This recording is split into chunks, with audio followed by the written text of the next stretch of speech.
the fact that so many people don't trust real estate agents is something we're constantly battling because unfortunately there are a lot of lazy real estate agents out there that, stick a sign in the yard and they wait for what's next. And no, we're held to very high standards. And that's the kind of company I wanted to be with because I want to do it right. I want to make sure I'm operating within the law and honest and giving our clients exactly what they want. Really, the price point does kind of skew on the upper end, but we help anyone that needs it. I mean, we want to give that top end service to whoever calls us. Well, that's the thing is like the level of service dictates the client. Mm-hmm. And the thing is like not every client is in some big multi-million-dollar real estate transaction. Mm-hmm. But it doesn't mean that they don't want that level of service.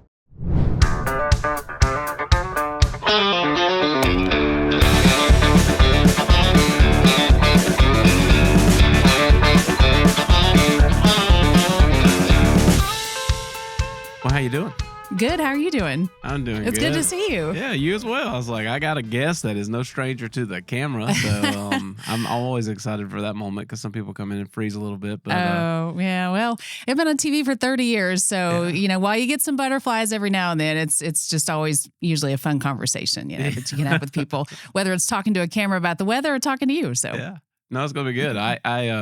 I don't think a lot of people in the upstate might need an introduction, but I will give you the opportunity to tell everybody kind of who you are and what you're doing now. We'll piece all this up together. But Sure, yeah. Well, I've been chief meteorologist at Channel 7 for 21 years, a meteorologist for 30 years. And recently I decided after doing real estate on the side for 7 years to go full time. So it's an opportunity I'm really excited about. Yeah. So tie this in. So you've been this chief meteorologist in the upstate for so long, and then, where are you originally from? Well, I'm originally from Fort Worth, Texas. And the way the business goes is that if you want a promotion, you can either wait around till someone leaves at the station you're at, or you can move around. So I went from, my first job was in Waco, Texas. I went from there to New Orleans, from New Orleans to Atlanta. And then I did some freelance jobs in DC and Dallas, and then finally landed in the upstate.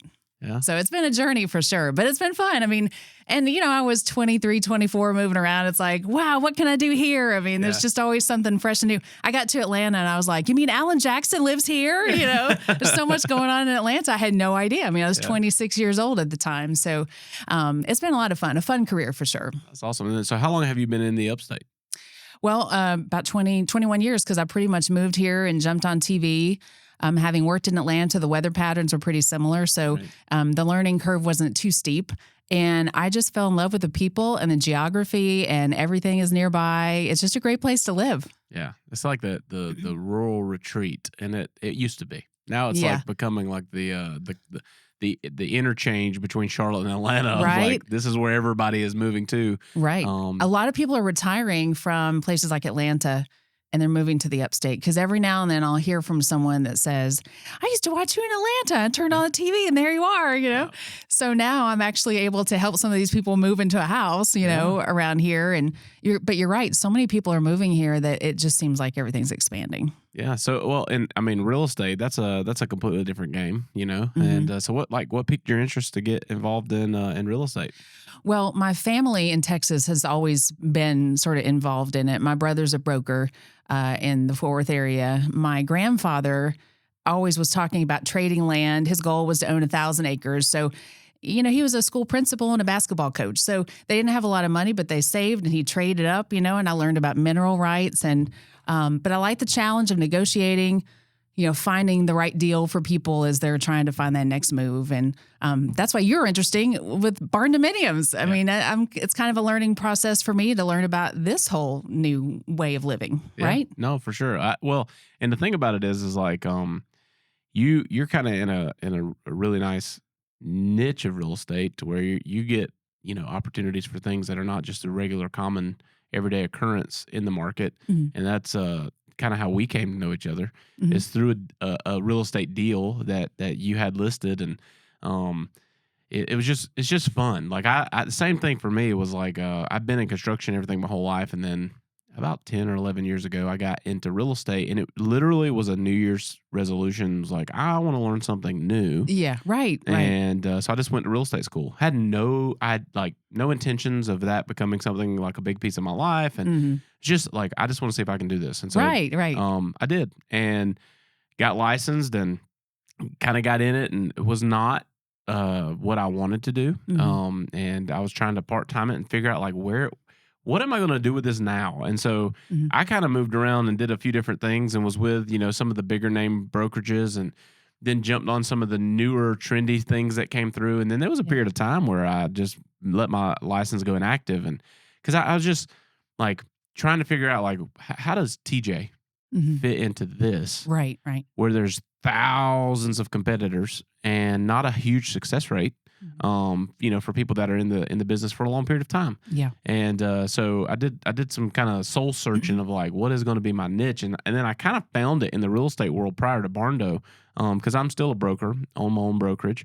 And kind of my niche was like I was into fix and flips, and my dad was into fix and flips. After 2008, 2009, everything wound down. Like my dad and our family were big in commercial construction, and he kind of escaped Atlanta. We were working in Atlanta all the time. Really? Yeah, Oof. we were down there. I joke and say the best thing to come out of Atlanta is I-85 North. So true. Anything after 3 p.m. is a traffic jam, right? Yeah, it's always a traffic jam. And but like it was just like, okay, how do I build something that I care about and then utilize it? And so I've always had a heart for like helping people. So like I kind of created this flat fee model, and that was something that intrigued me. There was actually a company that was launching up in like the New York area, and I just heard I don't even remember. I was listening to a podcast and I heard an ad, and then I started researching. But there was a company there called Purple Bricks, and they were doing this flat fee, one fixed price cost thing, and it was real low for investors to be able to go and find properties and do things. And I was like, man, I want to do that. And problem was I wasn't a broker. So like, I'm just going to sign up and go to a broker and be like, hey, by the way, I'm just going to do this for like next to nothing. That wasn't an option. So I started researching and found a guy who had started a flat fee brokerage in South Carolina in the 80s. And he was also the guy who was the advocate for buyer's agency in the state of South Carolina. And he had, brought all these cases and like got the State Department involved and all these different things of like, how do we better represent both sides of a transaction? And like, he was a great guy to learn from. And so the way I met him was, I dug and dug and dug until I found his number. I called him and I was like, hey man, I want to come work for you. He's like, I don't hire agents. And I was like, well, you're going to hire me. Yeah. Because I want to learn this. And so I just made a compelling argument. And he was like, all right, fine. Like, let's go to work. And so he kind of opened the upstate up to me, and I started learning the game a little bit and dabbling in it. And, about a year after that, I got my broker's license, and he was an older guy, lived out of state, and he kind of had this philosophy of how the flat fee model worked. And he was really like mainstream MLS only features, and that was great. Yeah. But I was building a bunch of like reciprocating business. It's just constantly coming back because I was working with investors, and they're always going to find hawk properties, and then when they're done, they want to sell those properties. And so it just kind of fell in my lap. And so in like 2019, I just that was kind of where I fell into doing mostly that full time. And then in 2020, it became like my full time gig all the way up until Barndo started. That's all I did was just network with people. And I had this weird service that no one understood. But because it was different. 100% different. Yeah. And everybody would be like, how do you make money? You're ruining the industry. And I'm like, no, I'm not. I'm not. Like, I'm talking to people that you don't even know. Yeah. Like they would never call you. Yeah.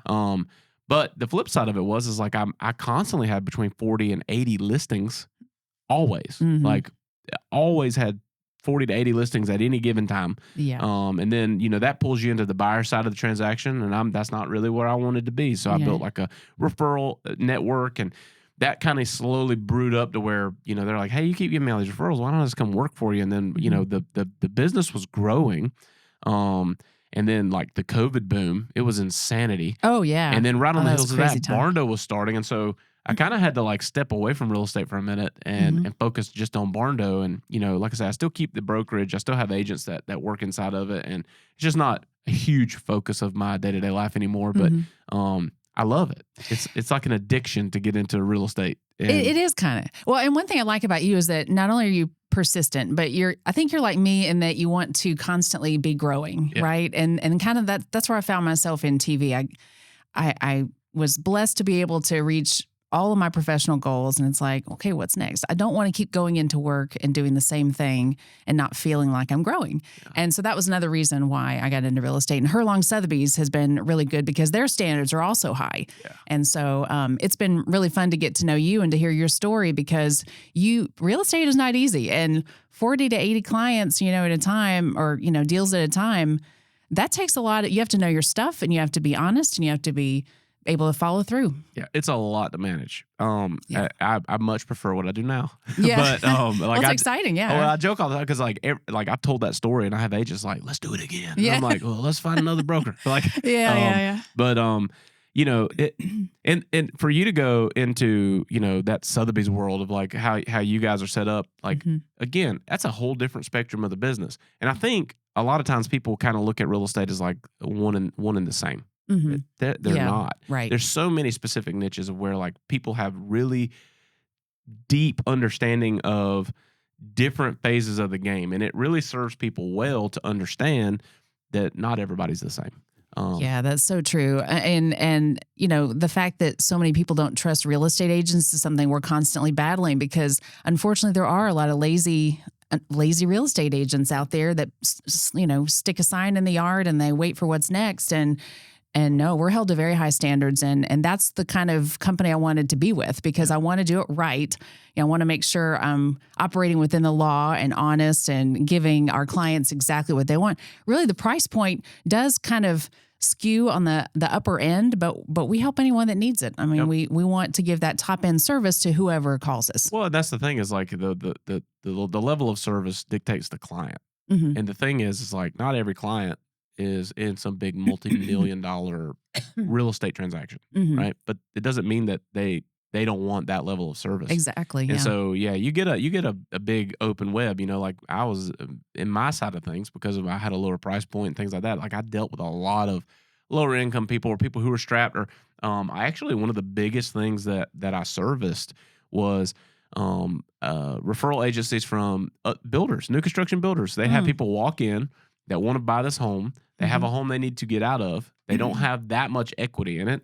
And they're trying to do the math of like, I can't list this and walk away. And so like there was a bridge there to where these buyer's agents, these builders agents were like looking at me like, well, I got a guy for you. Yeah. And so like that was the thing that kept the wheels moving. And then inside of that, like I'd have deals with investors where I helped the guy sell his personal home. Come to find out he's, pretty big real estate tycoon and owned hotels and different things like that. And shortly after that transaction, him and his company came to me and we put an offer in to buying a complete D.R. Horton subdivision. Wow. And literally wrote every offer in there. And so like there's an endless opportunity of different things that you're going to experience in the real estate game. And again, like finding someone who is driven and passionate and trustworthy, right? Yeah, right. It's a big part. Is the hardest part because there's so many options. But just because there's tons of options doesn't mean that you're going to get the same level of service from every person in the game. Yeah. And price doesn't dictate it. The name on the door doesn't dictate it. It is literally person to person, who falls into what category. Yeah. Yeah. Sorry, I didn't want to step on you there, but I was just saying that's a big difference between the TV world and the real estate world. Is in TV we kind of have this bubble around us, like we have a promotions department and a marketing department, and people deciding, how we're going to cover certain things. Well, you get into the real estate world and it's all you. I mean, it's your job to get your name out there, to let people know what you're doing, to let people know the quality of your work, and it's also a lesson of learning how to deal with different personalities, right? Everybody's different. And some people are super easy to work with. Some people are high strung, some people 100% look to you because they have no idea what's going on and they look for that leadership. But that's been a big difference for me. But, what's been your favorite transaction you've done since you've been in the game? Well, it depends how you look at it because like I said, I've had clients where they walk in a home, they want to redo it and remodel it and like, yeah, we could take down this wall. How much are they asking for that? $260, All right, let's give them offering. Okay, write it up, done. Cash offer, done. And then you have a client who is just on you it seems like every day. Hey, we found out about this. And so it's weird. You change your energy level to match theirs, right? Because I'm normally pretty laid back, kind, nice, understanding. But if someone comes at me, like, hey, where are we this? I'm like, this is where we are. And tomorrow's going to be this, X, Y, and Z. I can sort of match that energy level. So I kind of like that as far as the energy goes. There are challenges sometimes, but that's what I enjoy about the business, working through the challenges, to get to a solution. Yeah, no, that's good. So you made the full-time leap recently, right? January 31st was my last day. Yep. So you get the opportunity now to like step into this thing to where you're like, hey, I'm full-time real estate. Yeah. The daily routine has changed. What has that been like? The whole thing. Yeah. Well, fantastic. I mean, I really was ready for a flexible schedule. Doing the evening news, I was pretty much tied down between 2 and midnight every day. So I would get what I could get done before I went into work. And I didn't tell my clients that I also did TV if they didn't know. Right. Because I didn't want them to think that I was splitting my time up. And it just worked out to where the communication tended to be in that first half of the day into the early afternoon. And then I could, work on things as I could, into the next day. But that's been a good part. But even then, doing real estate part-time is kind of in quotes because it's really not. Yeah. There's no way you can do it part-time because it's all about relationships, right? Yeah. And fostering those relationships. So even though I'd put a break on the communication, the relationship was always running. Yeah. I think what's fun for me is like knowing that, right? You're like in this two-hat world, and I've been there, and I've juggled both. And when I first got my real estate license, I was a director level staff member of a company, and trying to balance that and also communicate with clients and meet their expectations. And you're trying your best to like, hey, how about this time? And live that world. And then the moment where you kind of step out to where you're in control of your time, it's a little bit daunting, because you don't have like the structure that you became used to. That's right. But it's also such a big opportunity. And I remember like the first few months of that, like trying to get in a rhythm of like, what? You almost feel weird because so much of your time was allocated from, this starting time to this stopping time. Exactly. And now it took me a minute to be able to break my mind from I'm in control of my time. Like I could meet you then, and I might not have anything to do now. And like, it's a weird dynamic shift when you're moving into that entrepreneurial side of like life. You almost have like guilt. You have like that free time guilt, employment guilt. You're like, well, what am I doing? Like I got all of a sudden you work for yourself, right? Yep. Yep. And that's something I hear from people that have gotten out of the TV business and gone into like PR. Yeah. Great job. They love it. Holidays off, but they get there and like, I'm used to achieving something like by 5 p.m., having a deadline, and all of a sudden they say, you can just finish that whenever. Yeah. And so it's definitely a change in paradigm. I mean, a whole different way of thinking about how you get from point A to point B. But yeah, it's definitely a situation where I'll have to come up with my own routine. Yeah. Well, I know it was fun for me, like meeting and building a relationship, because like it kind of tied around this moment of, it's a big deal for my family. Yeah. So you helped us broker a deal on literally like one of the biggest legacy pieces of our life. Yeah. And the story behind that, like I don't got to get into the details of it, but that was a booger of a situation where you had all these moving parts, and you've got client duties to the people, and you've got a multitude of different buyer options, and the stress that comes with it. And you were superb in that, like just the ability to kind of float between the two, because like the perspective of what we were trying to accomplish with that property is completely different than probably 99.9% of people who looked at that property, because where it is and what it is and like what it could become versus that's right, where it is, what it is, and what we want it to stay. And that was probably the least stressful transaction that I've ever been a part of, because it just, the pieces fit. Yeah. And it was a great part, because like a lot of times you get in a situation where you're working with a realtor. A realtor has one job, right? To protect the seller and make the best possible outcome for them and balance that. But you had this like really personal connection there to where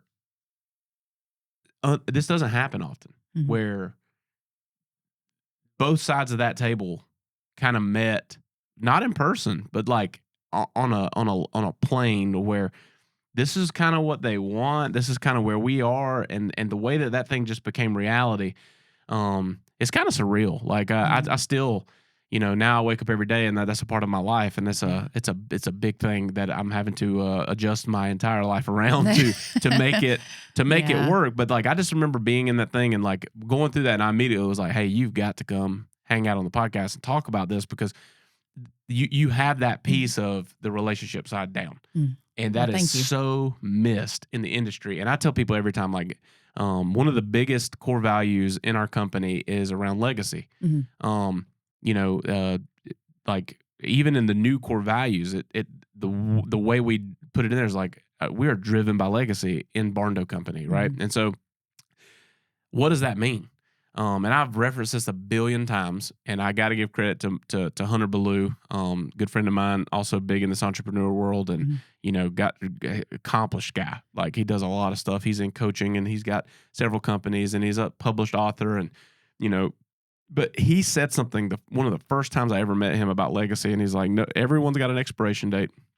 No one's going to remember what you said or what you did. They're going to remember how you made them feel." So true. And to find people who live and operate with integrity, but also with that perspective of how does this feel, right? Like it's rare. It's a rare occurrence. And I told my wife that I was like, it too many things went right in that transaction to where I was like, this is a bigger play than like just a transaction. Like sometimes you wonder if God's moving everything around. There's no wonder on my side. It was conducted and illustrated by God for that moment. Right. But it was so rewarding because it's like, if you find someone who can operate with that in mind, right? How do we feel about this? Like money's money. That's great, right? There's going to be an exchange of value. But at the end of the day, how do we feel about the overall transaction? You could have found more money or less money and not had a great feeling, right? And some people will never even entertain that side of it. And so like it's been really fun moving into that and taking over that property and the former owners and how all these things pieced together. And we're just like buddies now. And like, doing this thing together because it's a big transition for them, is a big transition for my family. And like, the way it all met at the table is because everybody was focused more on the legacy side of it, of like, That's so true. How do we feel about this? It's different. It's hard. We're solving a puzzle that is not common, and a lot of people just wouldn't have took the time to make it happen. Well, that's what I was thinking is that both sides were wanting to make it work. Yeah. And we had good people on both sides of the transaction, so everybody had a vision. Like you said, we worked to kind of make it come together. Yeah. And that is a challenge. And I was so grateful, that you were great to work with. My clients were great to work. Everybody tried to understand the other's point of view, and the other's ultimate goal to make it work. Yeah. So I give you a ton of props for that because that was that piece that's hard to balance. And I have perspective of it of like, okay, if I was in that seat, how would I be navigating this thing? And like to find someone who has a commonality on a core value level of that, like was refreshing because I told my wife, I was like, all it took is someone else that was more concerned about the outcome than the process. And that would never happen. There would have never been an opportunity to circle back and have all these different discussions and see that thing, move and morph and shape and create something where both sides won and everybody went away happy. And like everybody will remember that as like, hey, that was a great experience. Yeah. I'm so glad. Yeah. Well, I kind of have to give some of that credit to my dad, because I think obviously we get a lot of our personality from our mom and dad, right? But my dad has always been kind of a diplomat in the family. Like he's just able to work conflict out. And, I don't know, maybe there was some of that, at work too, but just, trying to, and there was never really a conflict. It was just really a matter of getting from the starting line to the finish line to where everybody was happy. You can get some deals where they just butt heads and you just can't do it. Yeah. But I think we just had the benefit and the blessing of great people on both sides that made this work too. Transactional and relational are two different things. Yeah, so true. And we even talk about that in Barndo. Like there are times like, we're still kind of a startup company. We're in our third. That's hard to believe because y'all have been so successful, like in the short term, boom. I mean, it's just taken off. Yeah. So I tell people all the time, like we're solving like legacy issues and startup issues simultaneously. We're 3 years in, embarking on this 4th year of this journey. And it's been a wild ride, really. It's kind of year 3 still. And like there's just so many moving pieces to the organization. But in the beginning, you got to create money. Like that's what is fuel for business. And so you say yes to a lot of things. And then over time you figure out like, hey, like, yeah, we did it. Like they got what they wanted, but the experience wasn't great. And so then you have to like start pruning. And so the way you do that is like, where could we have done better? Does that align with the vision of what we're doing? Cool, let's get better. Or is it just a misalignment of core values? And so part of the thing that we did in 2025 was we launched what we called Barndo 2.0. And so like the whole company identity has changed some. So it's still the same company, still the same basic core values, but we got a lot of leadership that is like leaders in charge in our organization now. And so like what got us here is not going to take us there. And this thing looks completely different year 3 than it did year 1. And so we reestablished our core values. We rewrote our mission and we cast a new vision. And all of that was on purpose because one was me and Ross wrote the first ones. Me and Ross don't have day-to-day interactions in the business anymore. Like I don't meet every client. I'm not on every job site. We have to convey those values down. And so now that there's these leaders in place, it's like, cool. Well, if we're going to, adjust, you write it. And so to sit back and see a team build this new identity. And the thing is like in that transition phase is like our new mission was like, we want to impact communities by partnering with people who align with our values. And so that was one of the pruning phases is like, not everyone is going to align with our values. And so we have a really good way to find that out on the front side. So we're really, really vested in the beginning of everybody's journey because everybody wants the same desired outcome. But some people don't want to take the necessary steps to get there because it doesn't align with them. They don't align with who we are or vice versa. And so we've learned to say no to things and qualify. Who's a great client?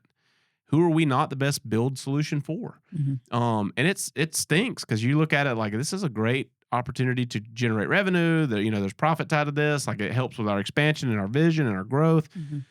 But it's easier to just look at someone and say like, hey, we're more than just a product. We want to partner up with people who are committed to impact and like this. I don't think we're the builder for you. And to have that conversation up front rather than halfway through the build, it's just aligned us for a much better overall experience. And so we can create raving fans because we're going to cater to a certain level of satisfaction.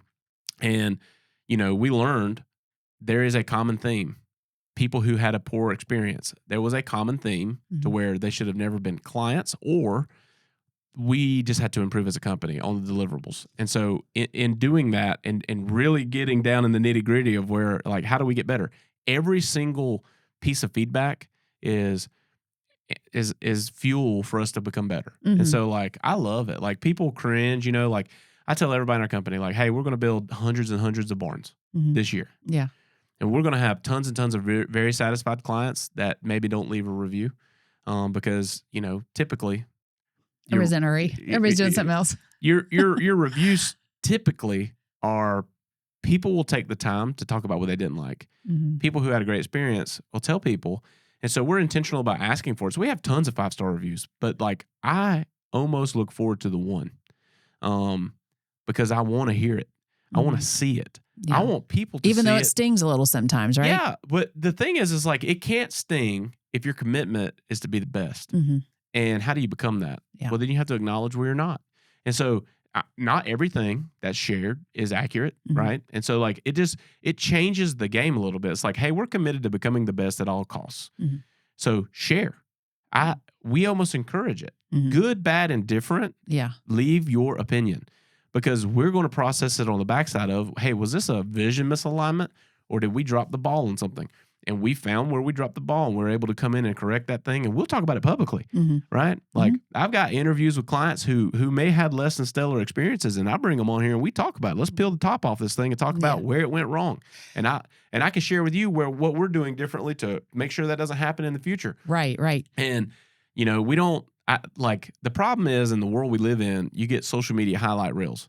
And so all people talk about is win, win, win, win, win, win, win. And it sets a poor precedence for what life and entrepreneurship and business is really like. Because people can't relate to constant success. No. You know? And it's not real. Yeah, it's not real. It's manufactured. Yeah, it is. It's manufactured. Yeah. There's no such thing as just everything you touch is perfect. No, not true. And it's a disservice to people looking. And it's a disservice to tell people that they're going to have the best experience in the world and there's no chance anything's going to go wrong when that's not real life. Right. There's things we can't control that could ultimately create a poor experience. Real estate, I had that intentionality in real estate. Like, I would tell people up front, hey, have you ever bought or sold a home before? Well, buckle up. You know, this is hard. And then so true. you tie it to buying and selling and building. Yeah. You better. Oh my goodness. You're going to find out like how committed you are as a couple, right? Because this is it's strenuous. So this episode is sponsored by the Barndo Co. You can visit us online at thebarndoco.com and get started building your dream barndominium today. We specialize in build on your lot turnkey barndominium solutions. We have a whole gallery of plans that you can explore through. You can also go full custom route. You can get in touch with us through the website by filling out the contact us form, and one of our Barndo professionals will reach out to you, get your dream started today. Now, were you always like that, to be able to just be right up front, or in the very beginning when you were trying to make it work, did you say yes more often than you 100%. should have? Yeah, you have to, you learn, right? And so the thing is this, is like, I think there's seasons to everything. And in the early season, it's, you got to say yes to things because you haven't had enough experiences to know where pitfalls could be. You haven't had an experience that you can use to tell somebody something different, because everything starts with a vision. And your vision, you're not visualizing failure. And so the thing is like, if we were committed to maintaining the same level of intensity and the same level of volume and the same level of, service, and we were going to stay in this one area and we were going to build this one amount, and we were never going to hire people, we were never going to scale systems, we were never going to try to service more opportunities, we could probably guarantee you that you'd have the best experience possible. And there's a lot of companies that do that really well. There's a lot of really big luxury home builders that basically will tell you, hey, we'll build your home, but you better put a deposit today because we're 7 years out, right? Yeah. And they build in one area, they build this many projects, and it's probably by revenue volume. And so all that's dependent on the people in front of you, when that's going to come. And I guarantee you, they've got a dialed-in experience. But if you want to help more people, and you're moving into new areas, and you're hiring new staff to go and fulfill those things, you're going to have things that become hiccups. And so I tell everyone, our goal is to be the biggest brand, but simultaneously the best brand. And I'm not willing to sacrifice one for the other. I want them both. Yeah. And so I have to know going in, hey, this is the reality. This is what we're trying to give you. We're going to stand behind it. We're going to do everything that we can. We may lose, you may lose, but ultimately we're going to get to the desired outcome. And I'm not afraid to tell people that you could be the one, right? If we build 100, we're going to have 2 or 3 that were less lackluster expectations. I want you to know you could be them. We operate everything on an 80-20 rule in our company, in our core values, in our commitment to one another, in our commitment to clients. And we go into every relationship telling them, hey, this is 80-20. You're going to enjoy 80%, but there's going to be 20% that you hate. Yeah. And I'm going to tell you this on the front end. So when that moment occurs, you can stick it in your 20. And sometimes as that 20 fills up, it feels like more than 20. Yeah. But if you really look at the grand scheme of things, it should never be more than 20% was bad. Yeah. Some people can't handle that. That's true. But there really is value in the hiccups, because as you go along, for example, when I first started real estate, great colleague of mine said, hey, you want to team up? And I really felt like I needed to experience it all. I needed to do it all so I could understand the process, understand how hard one part is. I wanted to meet with clients. I wanted to look for properties. I wanted to negotiate. I wanted to, plant the sign in the yard, do the whole 9 yards so that I could understand that. And then I would take on clients that maybe buyer clients that nothing was good enough, even though you would show them something that seemed to check all the boxes. So there is power to get that strength to be able to say, you know what, maybe we need to do this, or maybe you should hold off for a while until you're sure, you know? Well, one of the Barndo 2.0 core values, inside of one of them is a bullet point that says, have hard conversations fast. Mm-hmm. And it's powerful because you know what they don't. And there's a reason why they trust you as an expert. And so if your expert opinion is, this isn't going to work, I'd rather you know that now. Right. Yeah. No, right away. I don't want to pretend. I don't want to avoid it because I don't like conflict and I don't like awkward conversations. I prefer them. I'll be the first one to tell you, I don't think that's going to work. No, that's not possible. Yeah. And it's easier to communicate that way. And now we have some historical. Like I can look at what we have done and base it against what we're trying to create and give you a very specific indication of whether or not I believe what you're trying to accomplish is possible. And I don't just say I'm the ultimatum. I'll tell you, it's not possible with us. You may find someone who can do it, and I encourage you to. You know, and so I mean, even like the way you start the process with Barndo Co is designed this way. And people told me I was a lunatic, and now there's people adopting it all across the country. But we created this onboarding process, and there used to be a lot of debate about it because it was new, right? And now people have kind of just come to it. And there are people who will get on there and be like, "It's ridiculous. I would never pay them some fee to get started like that." Da, da, da, da, da. Great, like that's why it's there. Yeah, we put that in place. And we found out right off the bat, you're not the client for us. And we're not the builder for you. Yeah. Thankfully, we avoided that whole thing, and it wasn't long and drawn out. We set the bar here, and that doesn't meet your needs. We don't have to do business together. So did they not just realize? Did they just not know that they really weren't looking for a barndominium, or what type of people are looking for a barndominium? It seems like everyone. So we used to say like our avatar. We could paint them like down to the T. We could almost tell you what they looked like when they walked in the door. Yeah. Based on age, based on income, based on location, and how much land they brought to the table, and where the land came from. If it was a gift, if it was a transfer, if it was a purchase, and we could paint that picture. The longer we've been here, and with all the ups and downs, because in COVID, everybody's building. Oh my goodness, yeah, it's crazy. The flip side, when rates pumped, product had to change because you have people that they still want to do this, but now their monthly payment buys them smaller home. So you've seen some shift. Like we went from like an average of like 3,500 to 4,500 square feet of living space to, we have these things called bungalows that are 900 square feet. And bungalows, I love it. Yeah. And then like we also had people who were in our pipeline when rates jumped, and it was almost like in a 45-day window, they just went. We had people who were stuck. Yeah. And so we tried to create a way to solve that problem. I can't shrink the house. I need the floor plan. So we created a new product called SFH. It is basically a conventional built home with our floor plans. And we sell against that all day, every day. Like, hey, we have superior construction, we have superior insulation, we have superior exterior finishes. But this is what it would look like if we were to build it the way the guy down the street's quoting you.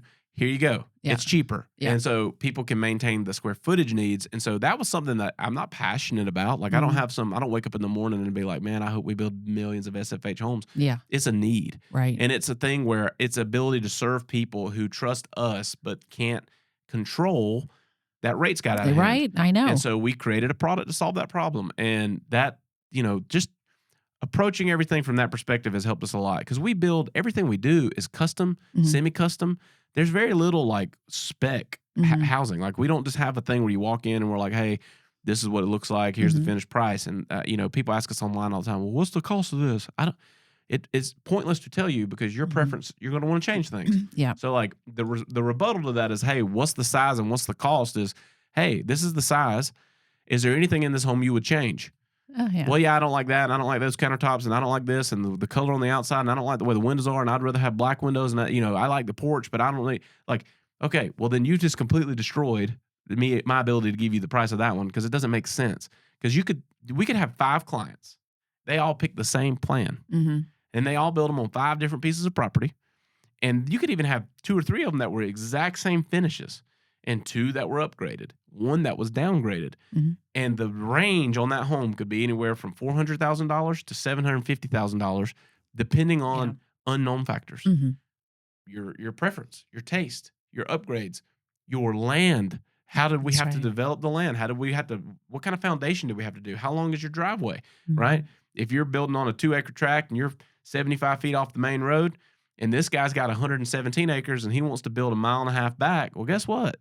2 different cost structures. Yeah, right. And so, the ability to just really custom cater to it. And what we found is like with the growth, there's not a lot of people doing the volume of homes we're doing in the custom world. Mhm. And I had a friend of mine, he made a post and was like, "Hey, I'm looking for people that are building at least 50 custom homes a year."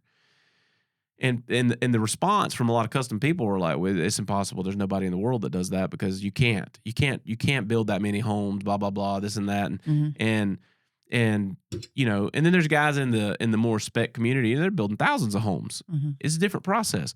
But what we found out is like we're a rare goose because we're doing hundreds and hundreds and hundreds in 3 different states, in hundreds of different counties, with all these different environmental factors, all these different soil compositions, all these different local municipalities and codes enforcements and wind loads and snow loads, and we're making it work. But we're kind of writing a playbook on how to do it, and so there's not a lot for us to go and compare to. Mhm. So, it's just all about what are your strengths and weaknesses, and we Yeah. tell people up front, like, what is the experience you're looking for, Mhm. and if it doesn't align, we'll just tell you, like, this isn't for you.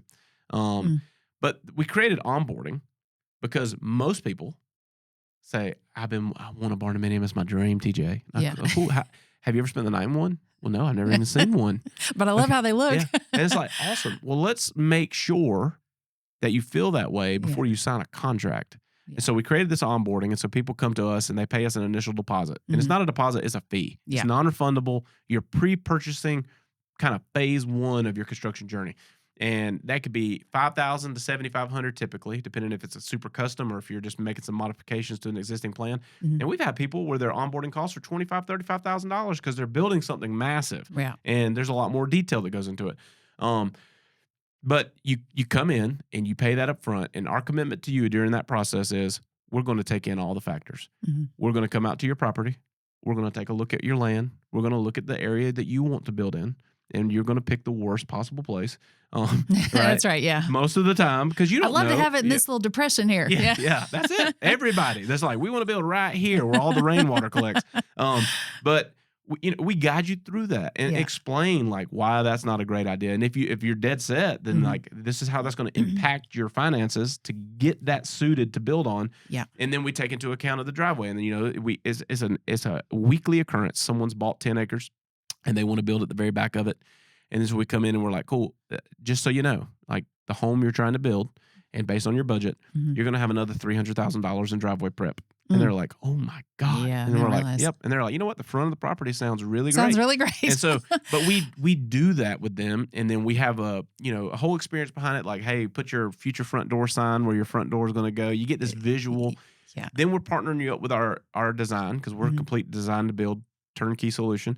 You're working with our design team. They're taking in all the elements. They've got the notes from your land. So if you got a slope or whatever, they're taking all of that into the design experience. Mhm. And then from there, they deliver a set of plans. We verify and validate those plans. Are they buildable? Is this going to work? Is this, is there something in here that throws a red flag? If so, we make those modifications and change it and get it dialed in. Then you get to come into one of our design centers. And we're building those like wildfire too. So like we're up to 6 now. Wow. The goal is to be at 10 in the next few months. Wow. You come into a design center, you get a one-on-one meeting, and those last from an hour to 2 hours typically. But we pick everything Mhm. from the wall color to the flooring to the cabinets. You've got all the selections in That's front kind of of you. the fun day, I think, for a lot of clients, Yeah. don't you think? But after that, until then, Yeah. we have a dream. We don't have a plan. Yeah. We're building the plan with you. So now you've got a set of plans. You've got a site visit that's indicated the pre-construction costs, utilities, easements, how things are going to get there. Then you've picked all the selections and you've got all your things and you've got like your included costs, and then you've got your upgrades that you've built out, things that you on your wish list. Mhm. And then we combine all that together and we show you, okay, based off your specific needs, here's what your pricing looks like. And you get to decide at that point. Mhm. And with interest rates higher, that's limited a lot of people. I mean, even on the resale market, Yep. back in COVID, when homes were flying off the market, I mean, there were times where I would list a home and I'm thinking, do I really need to even pay for pictures? Because as soon as I mark this active on the MLS, we're going to get offers. Yep. But now it's not like that. And so homes aren't necessarily selling for a premium price because people can't afford the premiums right now, you know? Yep. So it's definitely a negotiation of price and what you're willing to take. Well, let me ask you this: as a realtor, you got clients, right? Mm-hmm. And they're all moving in. Some of them are buying stuff off the MLS. That's their dream. Mm-hmm. Other people are trying to create that. That's right. Right. Yeah. And so, from your experience, what do you think of some of the helpful tips of someone who's got an idea that they're going to buy property and build a home? What does that look like? Well, half the time they don't know what kind of builder to look for, you know, so you always try to, and that's why I'm glad to know you, right? Yeah. It's another idea that people may not think of, but it seems like if we look at a lot of resale homes and then we look at some new homes, everybody kind of skews to the new homes. And right now, a lot of the new home builders, they have incentives, you know, to help with closing costs and things like that. But if they're buying land to build, either they already have their own builder or they really don't know where to go from there. And so, but really a big challenge has been able to find land that's affordable. Because if they build and want to sell it, they've got to pass that along to the buyer, which elevates the whole price. Well, I think that's an expectation that has to be changed in the market is what is affordable. Right. It's never going down. No, it's not. It's never going down. No, it's not. Rates may drop, but prices will not. And, right. And that's just setting the new expectation. Mm-hmm. And like, we deal with that all the time. People come to us, they're like, we know we're going to build with you. We're looking at all these different lands. Do you guys have a real estate agent that can help us? And we're like, you know, a lot of our team is licensed. They don't have time. Like, they don't have the time commitment to go search land. Yeah, and so that's true. We partner up. But again, the difference, that onboarding process allows them to get there. And here's the beautiful part. And this is the part where everybody in business looks at me and goes, you lost your mind, is we do all of that work. Yeah. And then we stand on choose us, don't use us. So if you get all that information and from there you've gathered that we may not be the best fit, or you are one of those people that want to shop the market, take it with you. Mm-hmm. You got my proposal. You've got my plans. You've got everything that we've put. Go talk to other builders. Mm-hmm. And if you decide to build with them, take the plans. Yeah. Let them build. Yeah. And I think that's the biggest difference, is because, again, we're committed to the core value and the impact. We're not very full service. We're not looking to make money on everybody. Right. Like, we're going to be okay. Like, I want everybody that signs up to build with us because they go, there's no way we could find anyone else that could do this and bring our vision to life the way they can. Mm-hmm. I don't want them to do it because they're like, well, they're the only gig in town.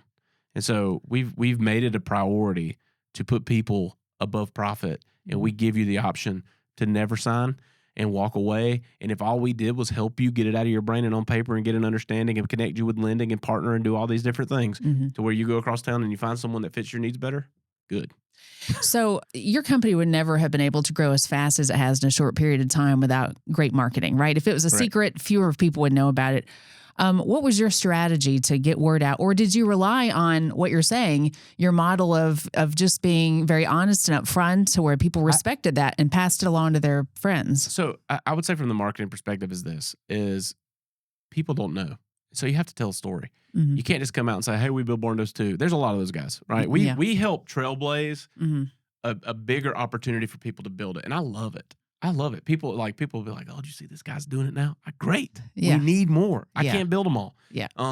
But like, one of the hardest things in the beginning was getting financing. And we beat the walls down and trailblazed it. There's the builders all over the country that send people to my website to click the apply now button to get set up with financing. And our loan officers are funding deals all over the country. Really? Oh my goodness. And so like, it makes me happy because it took me 18 months to figure that out.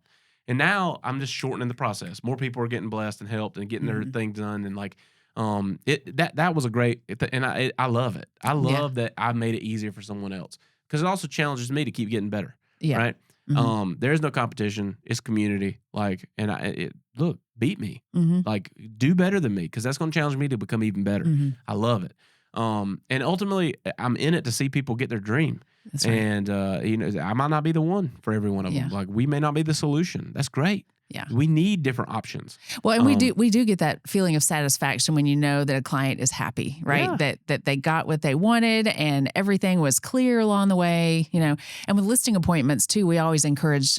Have you interviewed anybody else? Well, no, you're the first. All right. I like to compete. Make sure you interview somebody else because we want to be able to win your business and not just be handed the business. So That's right. yeah, That's it. That's the philosophy is if you have an abundance mindset, right, you don't operate out of scarcity. Right. And so there is a solution for everyone. I can only solve so many. And I want people to feel that. I want there to be no pressure. I want you to be 100% confident that you made the decision that was best suited for your family. I'm not guaranteeing you it's going to be an easy road because what we do is absolutely chaotic and it's a horrible experience if you've never been through it. And you, at the end, you're going to enjoy what you got. Yeah. But the road to get there is dirty. The 80-20. Yeah, the road to get there is not what you're, it is not your Instagram reel of you drinking coffee on the back porch. Right. It's dirt, mud, busted things getting there's a lot that goes into it. We're the professional that knows how to navigate that to get you to your desired outcome. So we're there to assist on the journey because we know that we're going to get to where we're going. Right. It's just every path to get there looks different. And it's your first time, second time building a home, great. It's your project manager's 2,000th home, and like they have the ability to see the end and get you there. And anticipate the obstacles, right? And we want it to be a partnership. Yeah. A lot of times people go into these things and we wrestle with this. And this is why we realign some of this stuff about making sure we're in business with people who share the values, because people want to assume that we're not on the same team. And we're like, we're 100% the same team. Like we are the fortress in front of you to protect your money, your assets, your dreams, your vision. And we're going to deal with the obstacles. It's an inconvenience for you because maybe there was a delay or there was a budget issue or something. But we're the ones out there dealing with the issue to make sure that we get you to that final place. But I appreciate you coming and hanging out with me. Oh, sure. This has been great. Thanks for having me. Getting your name out there. And first podcast exclusive interview, right? Yeah. From the jump from TV to real estate. So I appreciate the chance. Yeah, no, I'm glad you're here. And I would say that if anybody is in the industry looking for someone that they can trust, I would say give you a call and connect. You. And, you were fantastic to work with. And it was just such a great experience that I was like, I need to connect this so that people get to see this. Yeah. Well, and know that where you're at is this is not I'm just, doing this to fill my time. It's something you're passionate about. And it is. Yeah. And now, learning more about y'all's core values, encourages me to look for y'all too, if I've got a client that's looking that direction. So yeah, thank you so much. Yeah, thank you for coming on the show. You bet.